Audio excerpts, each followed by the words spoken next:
Queridos, eu tenho uma palavra para compartilhar com você nesta noite, com os amados que estão nos assistindo por intermédio do nosso canal. Nós queremos cumprimentá-los também com uma boa noite, com a paz do Senhor. E eu quero ler 2 textos para dar como base para aquilo que nós vamos estar ministrando nesta noite. O tema da nossa palavra vou já lhe falar, Lucas capítulo 12. Lucas capítulo 12, do versículo 54 ao 56. Se você não tiver com Bíblia, me acompanhe aqui no telão. Disse também às multidões: quando vedes aparecer uma nuvem no poente, logo dizeis que vem chuva, e assim acontece. E quando vedes soprar o vento sul, dizeis que haverá calor, e assim acontece. Hipócritas, sabeis interpretar o aspecto da terra e do céu, e entretanto não sabeis discernir esta época? João capítulo 4, versículo 35, é o outro texto. João 4, 35. Não dizeis vós que ainda há 4 meses até a ceifa? Eu, porém, vos digo: erguei os olhos e vedes os campos, pois já branquejam para a ceifa. Amém? O tema da nossa palavra de hoje é discernindo o tempo presente. Discernindo o tempo presente. Coloque a mão sobre o seu coração e diga assim: Espírito Santo, me ajude a discernir o tempo em que eu estou vivendo. Em nome de Jesus. Amém. Amém. Queridos, preste atenção aqui.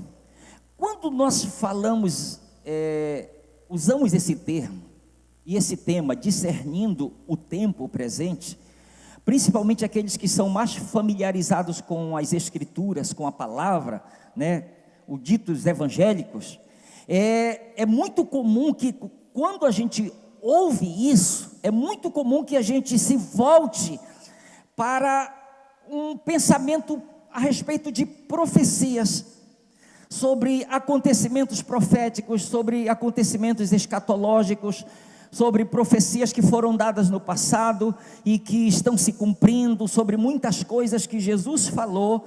E nós nos voltamos muito para a própria interpretação das Escrituras, quando nós falamos em relação a discernir o tempo presente. Mas reflita comigo nisso aqui. Quando se trata da prática da vida cristã, a pergunta é: o que significa ter esse discernimento espiritual? Quando se trata da minha vida cristã, o que significa o Elcio ter um discernimento espiritual? O que significa o Elcio discernir, ou conseguir discernir o tempo presente, o tempo em que ele está vivendo, ou o tempo que Deus está permitindo que ele viva?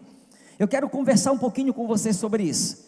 Eu quero partir do princípio do entendimento do que significa essa palavra discernimento. Discernimento vem do latim, que é discernere, que significa separar, dividir, reconhecer.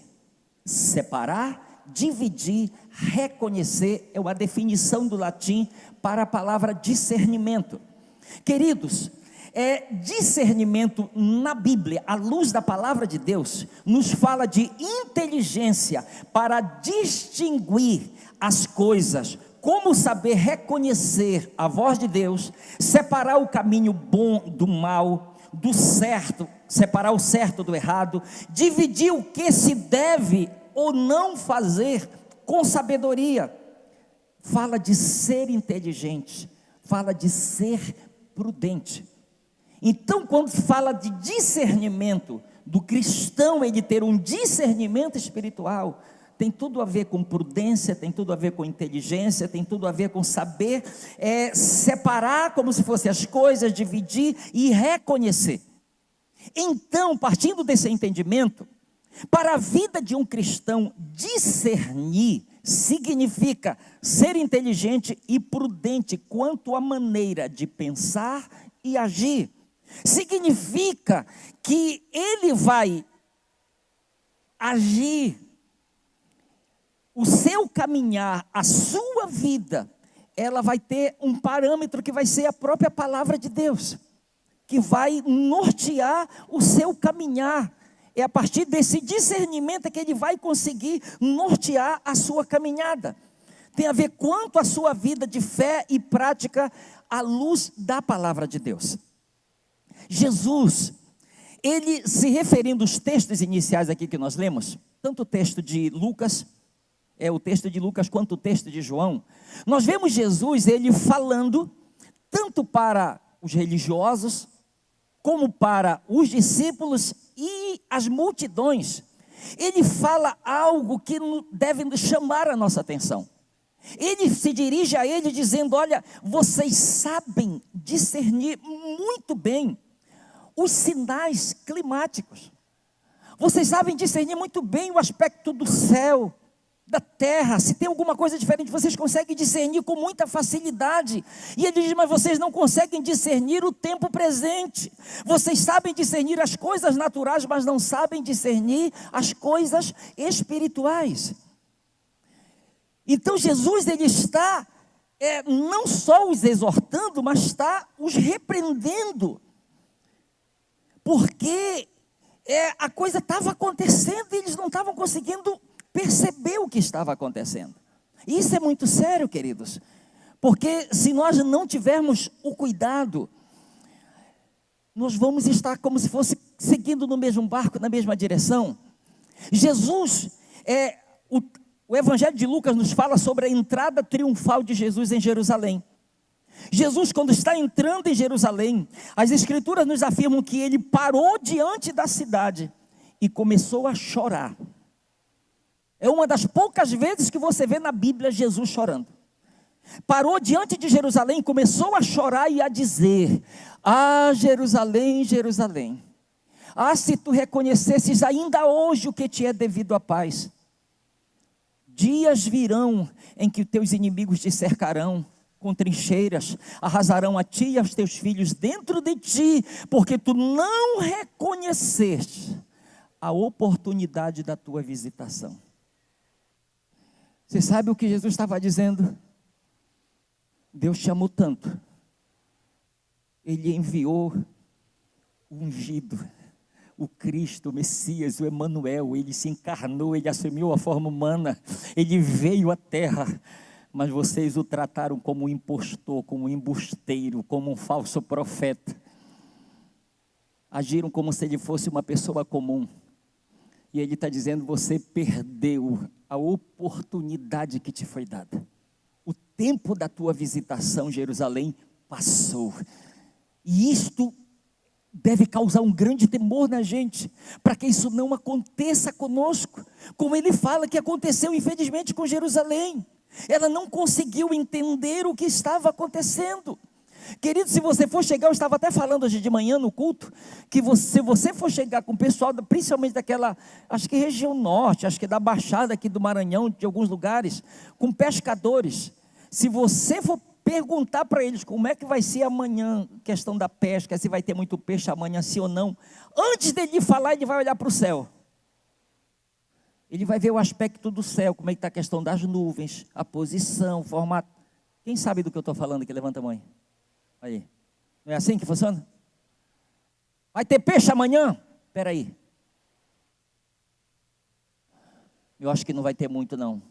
Vai por causa disso e tal. Tudo bem?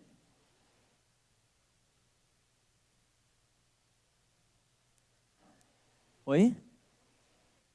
Medindo o tempo, de acordo com a palavra. Desculpa aí que perdão, essa parte eu não estava conectada.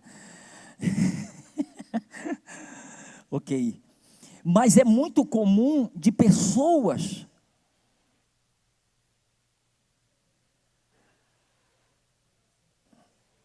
eu vou chegar junto. Tudo bem aí? Tem ninguém mexendo não, né?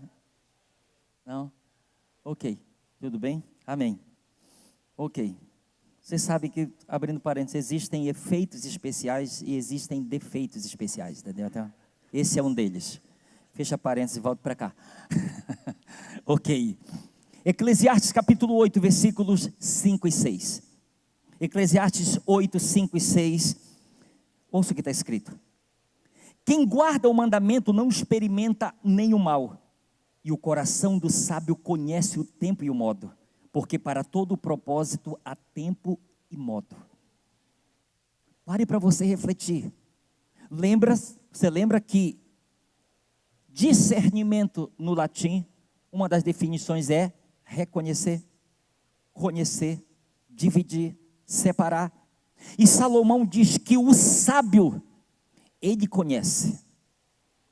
Tiago, ele nos fala de uma sabedoria que vem de Deus, a ponto de ele nos aconselhar dizendo, olha, se alguém necessita de sabedoria, peça a Deus que ele a dá liberalmente. Então há uma necessidade de nós buscarmos dessa sabedoria divina, queridos, para poder conhecer, para poder discernir coisas que estão acontecendo paralelo a coisas naturais. Coisas espirituais, Deus está agindo, Deus está trabalhando, as coisas estão acontecendo e às vezes a gente nem percebe. Você sabe qual é uma das coisas mais perigosas para um cristão? É ele ver as coisas acontecendo e ele achar que tudo é natural. Não, tudo é normal. Tinha que acontecer. Não porque... E não conseguir discernir coisas que estão acontecendo. Salomão, ele diz, olha, o sábio, ele consegue discernir, ele consegue conhecer o tempo e o modo. Ele diz, porque para todo propósito há tempo e modo. Então é possível nós discernirmos o tempo presente, aquilo que está acontecendo e de que forma nós vamos responder a este tempo. Queridos, há duas palavras no grego que definem esta palavra tempo. A primeira é cronos e a segunda é kairos. O que é o cronos? O cronos é o tempo sequencial, é o tempo em que se mede, é a sequência, é a sucessão de eventos e pode ser medida por horas, dias, meses e anos. É daí que vem, dessa palavra cronos, é que vem a palavra cronologia. É dessa sequência, se fala de algo que se pode medir, de um tempo sequencial. E deixa eu lhe dizer, é muito comum que o ser humano, ele viva em função do cronos. Por quê? Por causa da alma, que é a sede das nossas emoções, dos nossos sentimentos, de nossa vontade. Então a alma, ela lida aqui, nesse aspecto, nesse nível horizontal. Então o ser humano é muito comum, se ele não tiver cuidado, viver nesse nível em função do natural. Pode se tornar muito comum que isso aconteça e ele não consiga discernir coisas espirituais. Por quê? Porque está tão envolvido com o natural, nesse nível, se deixando levar pelos seus sentimentos, pelas suas emoções, pelas suas escolhas, que a coisa acaba não saindo desse nível. Se torna uma pessoa almática. O que é uma pessoa almática? É aquela pessoa que vive e toma decisões através dos sentidos da alma, pois ela, a própria alma, é a sede dos desejos, da vontade, das nossas emoções também. Então é muito comum a pessoa viver em função disso, se ela não tiver cuidado e não entender. Porque existem o cronos, mas existe também o kairos. O que é o kairos? Kairos é o tempo certo ou oportuno de um acontecimento. É o tempo em que algo importante é feito. É o importante momento decisivo, medida exata, medida de tempo, tempo fixo e definido, tempo em que as coisas são conduzidas à crise, a esperada época decisiva, tempo certo, período limitado de tempo. O cronos é o tempo oportuno que faz um acontecimento ser especial, memorável, não em seus números, mas em sua significância.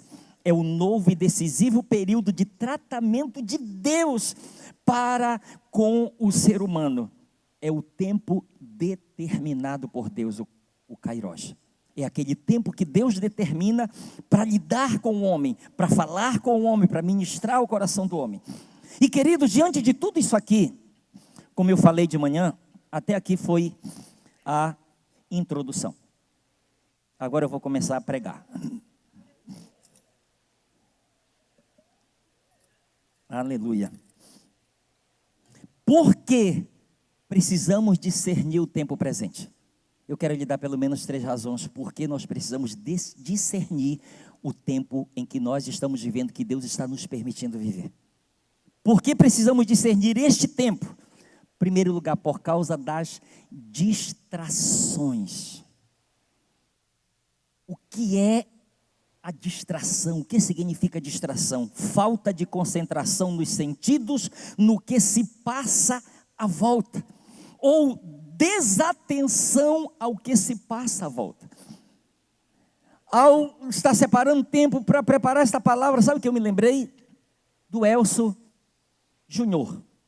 Do Elcio passando para a adolescência. A minha mãe chegava: Elcio, vai ali no comércio comprar 1 quilo de arroz. Ainda era daquele do embrulho, lembra? Aquele tempo que vendia manteiga ainda no papel, lembra? Na balança. Eu sou desse tempo, gente. Desculpa aí, tá? Mas é verdade. Lá vai o Elcio com dinheiro na mão para comprar. Vai comprar. Meu Deus do céu. Estão empinando pipa. Papagaio. Eu acho que eles vão trançar agora.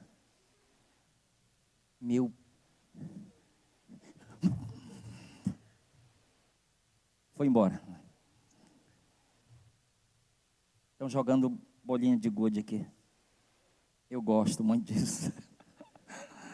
Meu Deus do céu, não, mas eu vou comprar arroz.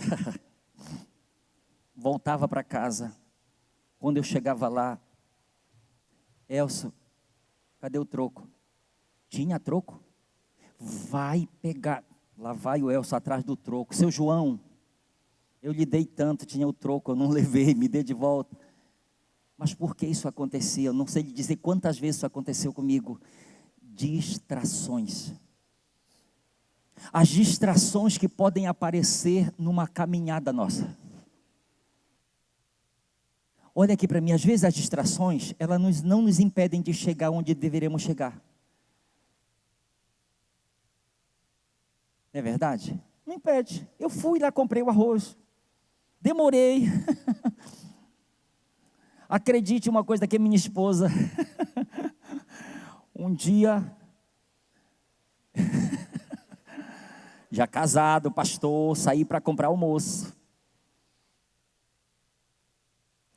Cheguei meio-dia mais ou menos em casa, disse: meu bem, o almoço já está pronto. Ela disse: meu bem, estou esperando você trazer a comida para eu fazer o almoço. Alguma coisa me distraiu no caminho e foi tão forte que eu perdi o foco.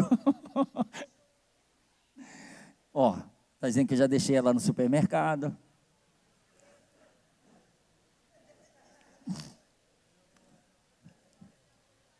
Ela me entregou, né? Pronto. Ok.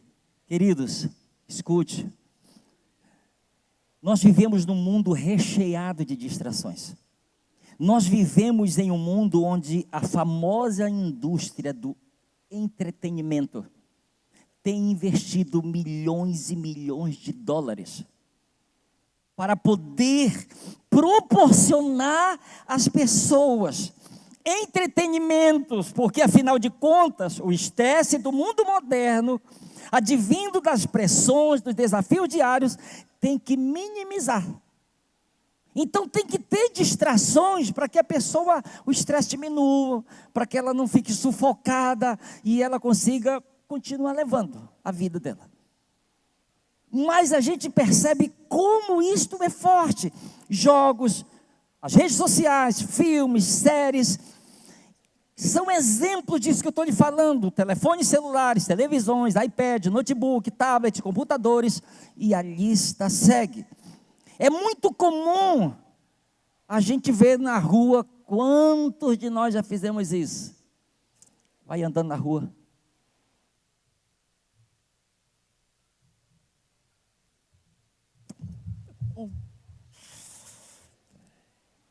Bateu a testa, só mudou a direção e continua. Essa tem sido uma das maiores causas de acidentes, de mortes nos nossos trânsitos. Distração. Não, pastor, é tão rápido, é só uma olhadinha no celular enquanto eu dirijo.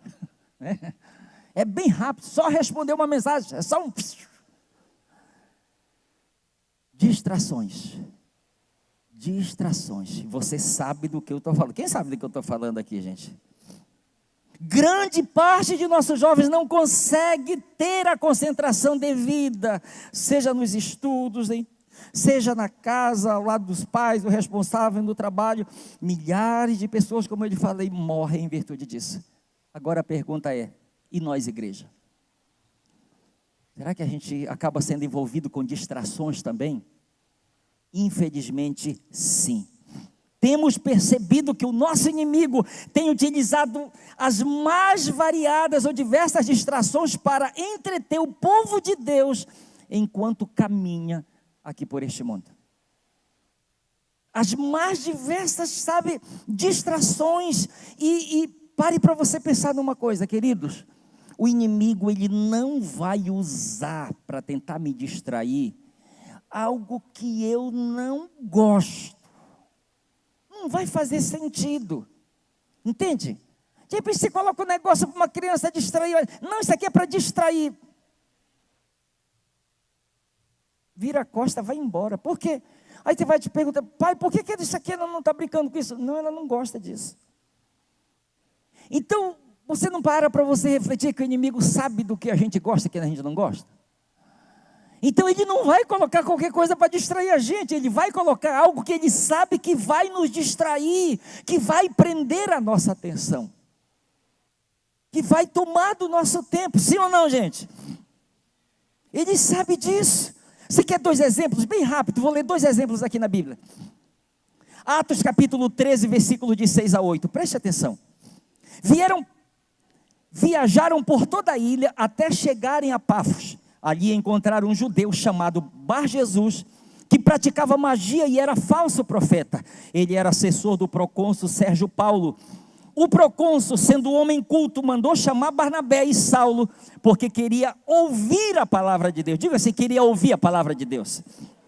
Olha o que está escrito, mas Elimas, o mágico, esse é o significado do seu nome, opôs-se a eles e tentava desviar da fé o procônsul. Afidudido. Você sabe o que significa afidudido? Filho do diabo. Afidudido. Pare para você pensar, a fé vem pelo e o ouvir. O procônsul chama Paulo, Barnabé, preguem para mim. Eles estão pregando. Aí está lá o Elimas. Pois é, seu Sérgio, como eu estava lhe dizendo, sabe? Distração. Posso falar? Posso falar? Por exemplo, tem gente agora que está mexendo no celular, que não está prestando atenção na palavra. Sabe como é que é o nome disso? Distração.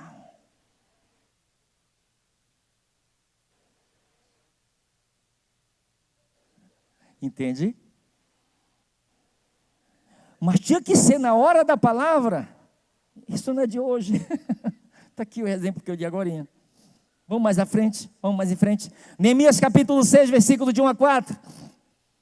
Tendo ouvido Sambalat, Tobias, Gesem, o Arabe e o resto dos nossos inimigos, que eu tinha edificado o muro e que nele já não havia brecha nenhuma, ainda que até esse tempo não tinha posto as portas nos portais, Sambalat e Gesem mandaram dizer-me, vem, encontremos-nos nas aldeias, no vale de Ono. Porém tentavam fazer-me mal, enviei-lhes mensageiros a dizer, estou fazendo grande obra, de modo que não poderei descer. Por que cessaria a obra enquanto eu a deixasse e fosse ter convosco?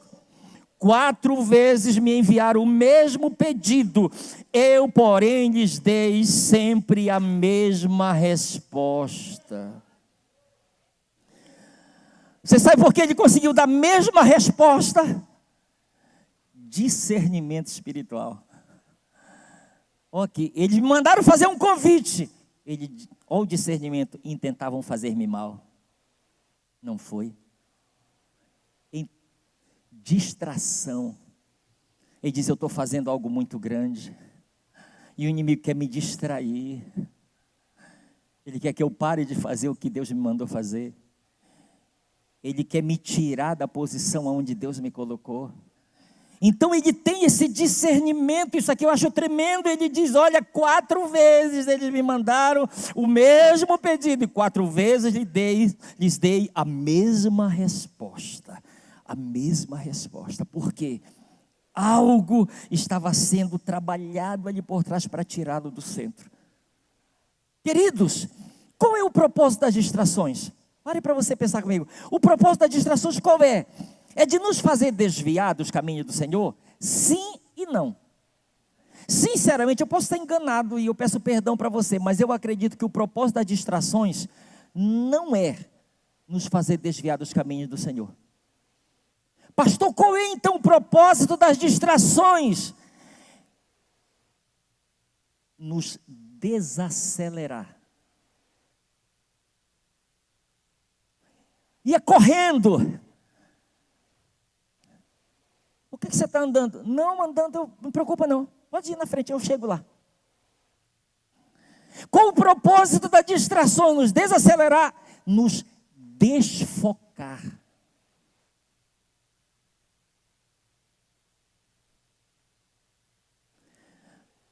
Você sabia que a palavra pecado no grego é hamartano, e uma das definições de pecado é errar o alvo. Então, qual é o propósito da distração do inimigo? Usar a distração, ou ele vai me desacelerar, me tornar mais lento para aquilo que eu estou vivendo e fazendo para Deus, ou ele vai me tirar do foco. Pare para você pensar, o trem bala. Imagine, ele só saía um pouquinho do trilho.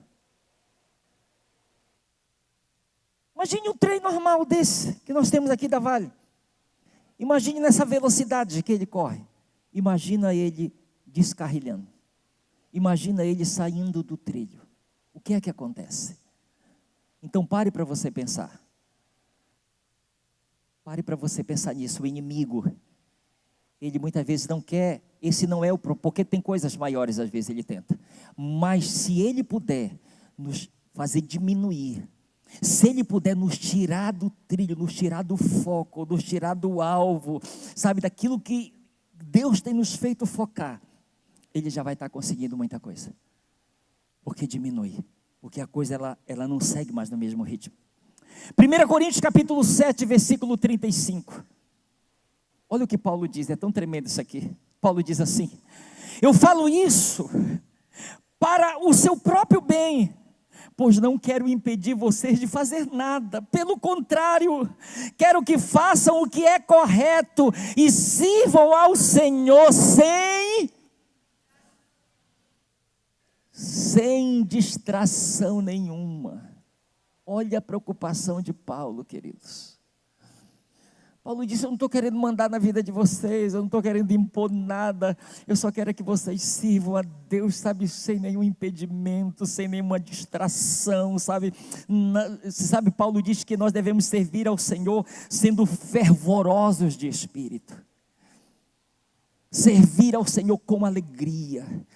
Imagina o diabo, por causa das distrações, conseguir roubar isso da vida da gente. Como é que se torna a vida cristã? Seguir e servir ao Senhor sem distração nenhuma, isto é tremendo. Segunda razão, por que precisamos discernir o tempo presente? Segundo, por causa do propósito divino. Por causa do propósito divino. Eu quero usar como exemplo aqui a vida de Paulo, que nos serve de um parâmetro para todos nós também.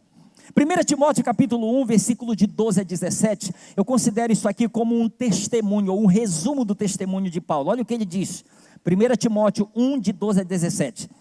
Sou grato para com aquele que me fortaleceu, Cristo Jesus, nosso Senhor, que me considerou fiel, designando-me para o ministério. A mim, que no outro tempo era blasfemo e perseguidor e insolente, mas obtive misericórdia, pois o fiz na ignorância, na incredulidade.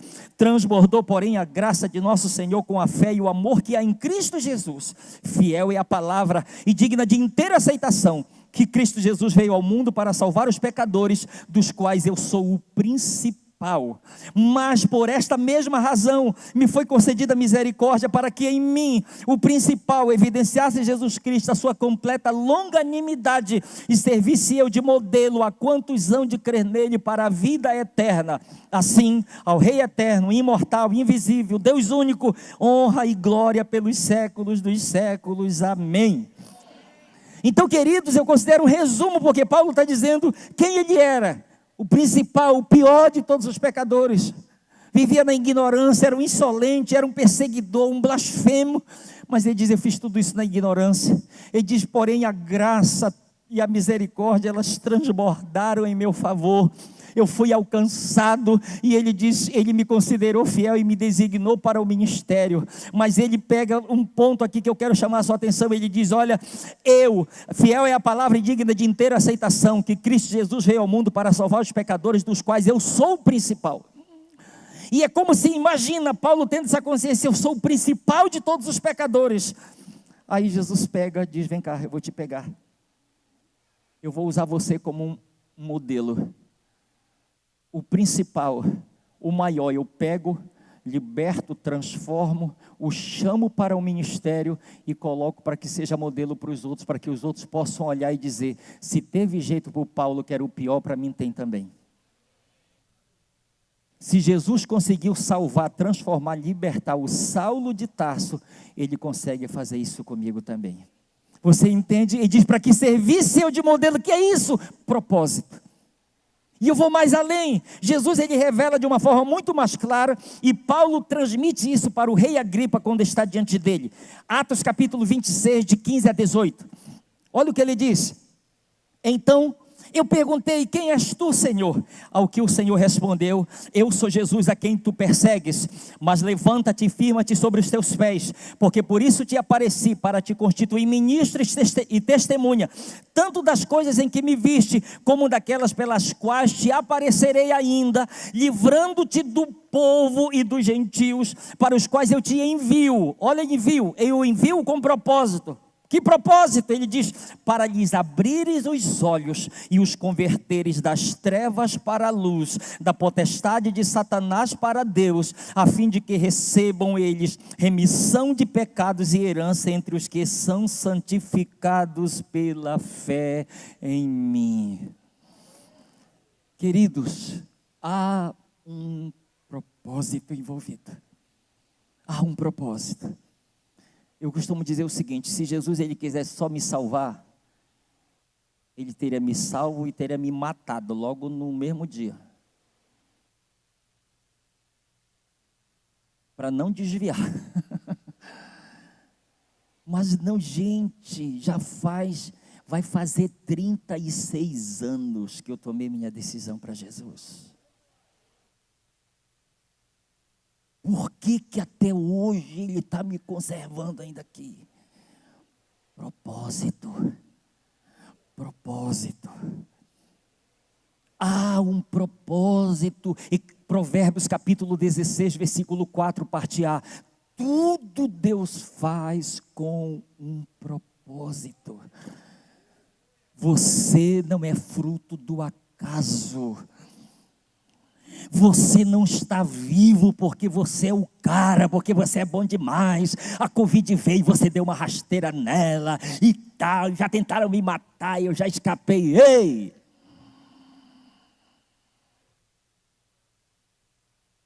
Você pode ser bom para o seu nariz, mas para o diabo não é não. Nós só estamos de pé porque poderoso é o Senhor para nos suster. E para Ele dizer para o diabo, não toca porque ele me pertence. Não toca porque ela me pertence.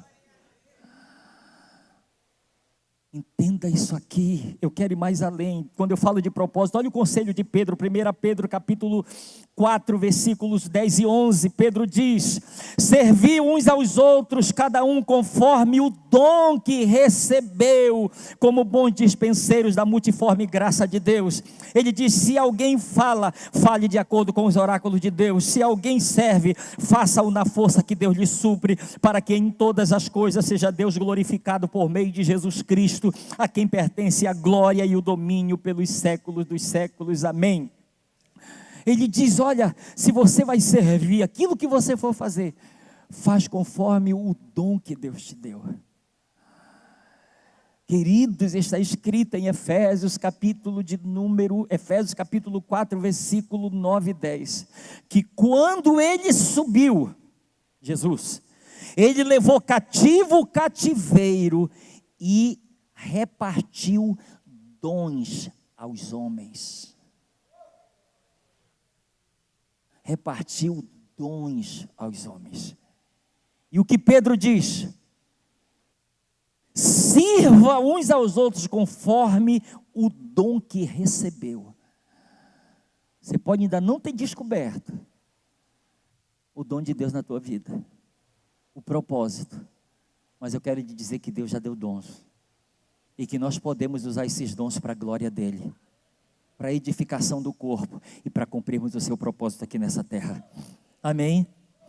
Romanos capítulo 12, versículos de 1 a 8, vamos lá, bem rápido aqui. Eu preciso concluir isso aqui. Rogo-vos, irmãos, pela misericórdia de Deus, que apresenteis os vossos corpos por sacrifício vivo, santo e agradável a Deus, que é o vosso culto racional.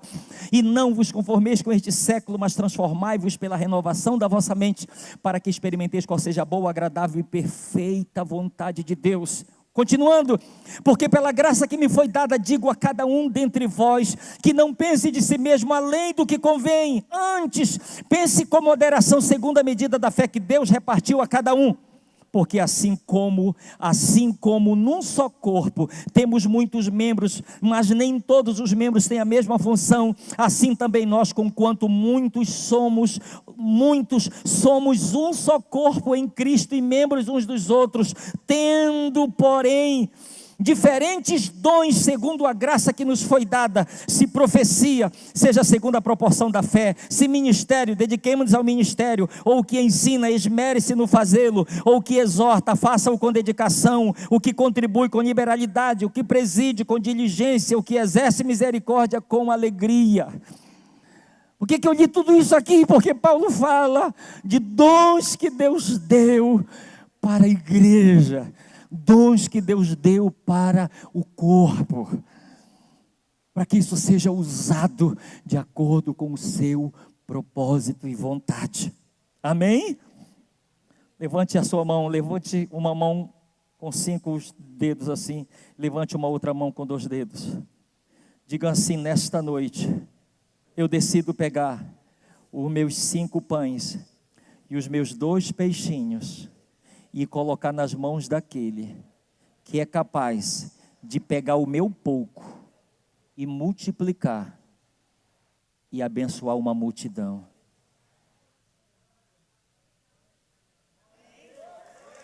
Amém? Você sabe o que o inimigo tem usado para travar muita gente? Pastor, é pouco que eu tenho. Eu não tenho muitos anos de convertido, eu não sei falar direito, eu não tenho nenhum dom. O fulano tem, eu não tenho nenhum. Não é assim que funciona? Infelizmente. O meu pouco nas minhas mãos continua sendo pouco. O meu pouco nas mãos certas é capaz de alimentar uma multidão. Então que nós possamos pegar o nosso pouco e colocar nas mãos daquele que é capaz de usá-lo para a sua glória. Terceira e última parte. Porque precisamos discernir o tempo presente por causa da nossa salvação.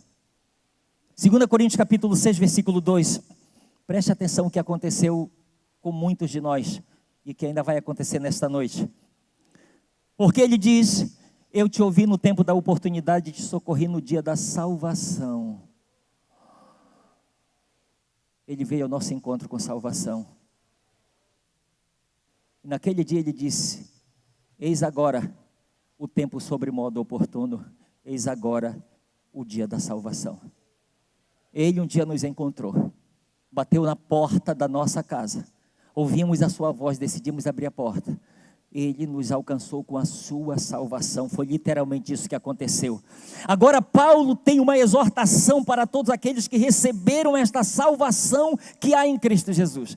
Qual é a exortação dele, pastor? Romanos capítulo 13, versículos 11 e 12.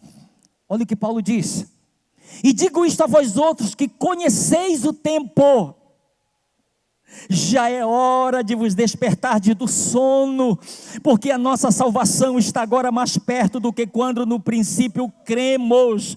Vai alta noite, vem chegando o dia. Olha aqui para mim, eu falei ainda agora há pouco, eu vou completar em março, no mês de março, 36 anos que eu estou seguindo a Jesus. Você sabe de que forma esse versículo se aplica para mim?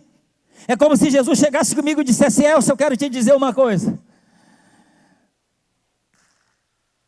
Te desperta do sono, te acorda, sabe por quê? Porque a tua salvação, ela está hoje muito mais perto do que há 36 anos atrás. Ela está às portas, está muito perto. Então não brinca, não durma no ponto. Você entende? Ele está falando, queridos, quanto tempo você tem de convertido? Ah, pastor, eu tenho 1 ano, a tua salvação está mais perto. Pastor, eu tenho 1 dia, a tua salvação está mais perto. Eu tenho 10 anos, está mais perto. Ele diz: é hora de vos despertar do sono. E ouça o que ele diz. Você sabe para quem ele está escrevendo? Ele diz: eu estou escrevendo para vocês que conheceis o tempo. Ele está dizendo: eu estou escrevendo para aqueles que conseguem discernir o tempo presente. Se você for ver aqui, a palavra para tempo aqui é kairos, tempo de Deus. Ele diz: estou falando para vocês que conseguem discernir o tempo. Marcos capítulo 13, versículos 32 e 33. Palavra de Jesus, ele diz: mas a respeito daquele dia ou hora ninguém sabe, nem os anjos no céu, nem o Filho, senão o Pai. Estais de sobreaviso, vigiai e orai, porque não sabeis quando será o tempo.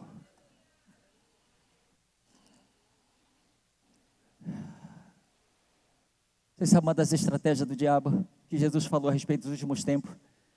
Ele disse que ele vai usar o anticristo, usar os falsos profetas para enganar, se possível, os próprios escolhidos. Com maneiras que ele vai usar, bem rápido. Pare para você pensar o surgimento de tantos absurdos teológicos.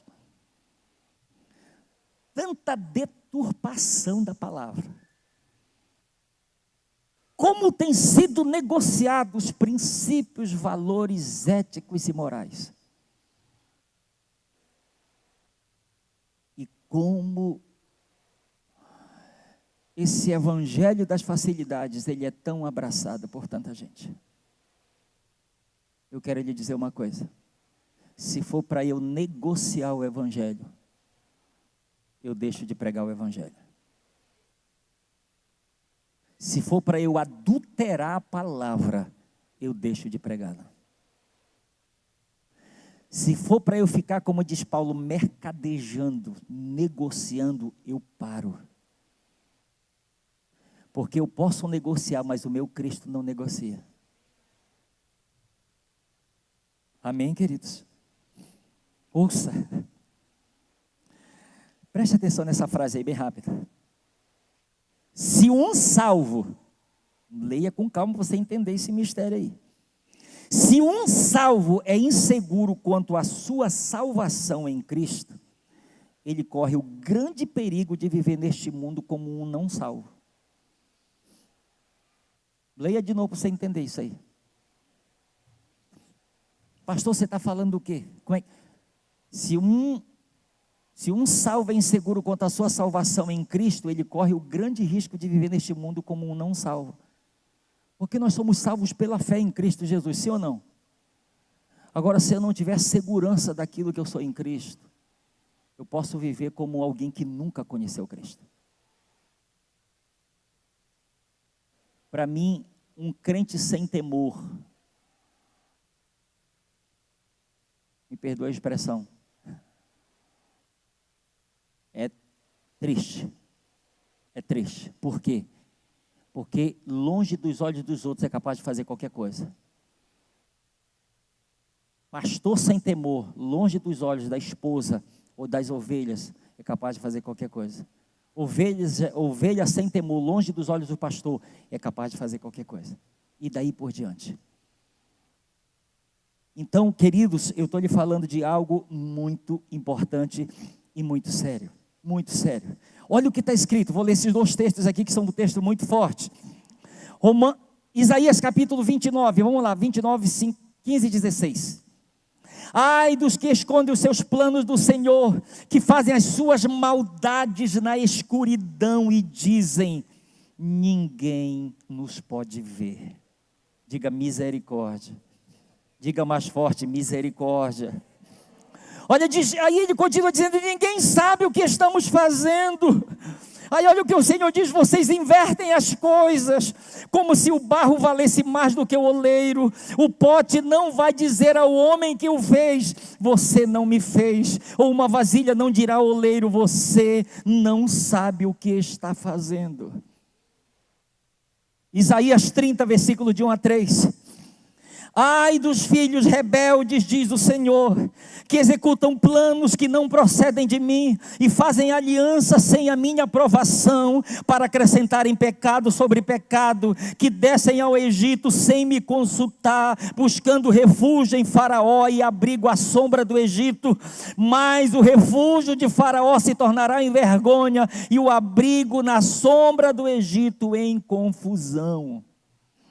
Egito representa mundo, este sistema pecaminoso. Posso falar? Carnaval está chegando aí. Preste atenção nessa frase aqui. Não troque a sua herança em Cristo por um prato de lentilhas. Vou repetir, não troque a sua herança em Cristo por um prato de lentilhas. Preste atenção nesta frase aqui. Não, eu não coloquei o nome do pastor porque realmente eu não o conheço. Mas ele disse assim, o diabo não consegue deixar o inferno atraente para você, mas ele pode tornar o caminho sedutor para lhe levar até lá. Então, cuidado com aquilo que encanta os seus olhos. Cuidado com aquilo que massageia o seu ego e agrada os seus ouvidos. Cuidado.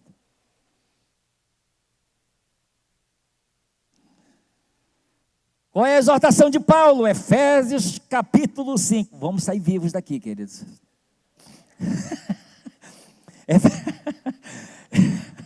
Efésios capítulo 5, do versículo 14 ao 17. Pelo que diz, desperta, ó tu que dormes, levanta-te entre os mortos, e Cristo te iluminará. Portanto, vede prudentemente como andais, não como nécios, e sim como sábios, remindo o tempo, porque os dias são maus. Por esta razão, não vos torneis insensatos, mas procurai compreender qual é a vontade do Senhor. Aí Paulo continua, Romanos 13, do 12 ao 14. Aí ele diz, deixemos, pois, as obras das trevas e revistamo-nos das armas da luz. Andemos dignamente como em pleno dia, não em orgias de bebedices, nem em impudicices e dissoluções, não em contendas e ciúmes, mas revestivos do Senhor Jesus Cristo, e nada disponhais para a carne no tocante às suas concupiscências. E para fechar, eu vou pedir que você fique de pé, que eu vou ler Romanos 2, de 1 a 3. Romanos 2, de 1 a 3. Olha o que o escritor diz, preste atenção. Romanos 2, de 1 a 3, o escritor diz assim, escritor aos Hebreus, por esta razão, importa que nos apeguemos com mais firmeza às verdades ouvidas, para que delas jamais nos desviemos. Se pois se tornou firme a palavra falada por meio de anjos, e toda transgressão ou desobediência recebeu justo castigo, ouça, como escaparemos nós se negligenciarmos tão grande salvação, a qual, tendo sido anunciada inicialmente pelo Senhor, foi depois confirmada pelos que a ouviram. E o último texto que eu quero ler, e falar bem rápido para eu concluir, Efésios 4:1. Paulo, ele diz assim: rogo-vos, pois eu, prisioneiro no Senhor, que andeis de modo digno a vocação a que fortes chamados. Eu quero bem rápido aqui da definição de duas palavras. A primeira palavra que é o verbo andar. Preste atenção o que significa quando ele diz andeis de modo digno. Andar, esse verbo aqui no grego significa caminhar, fazer o próprio caminho, progredir, fazer bom uso das oportunidades, regular a própria vida, conduzir a si mesmo, comportar-se. E a outra palavra que eu quero usar aqui é vocação, porque ela tem duas definições. Que andeis de modo digno a vocação a que fortes chamados. Há duas definições aqui para esta palavra vocação. A primeira definição é chamado. O chamado de Deus para a nossa vida. Mas a segunda definição para vocação é o convite divino para abraçar a salvação de Deus.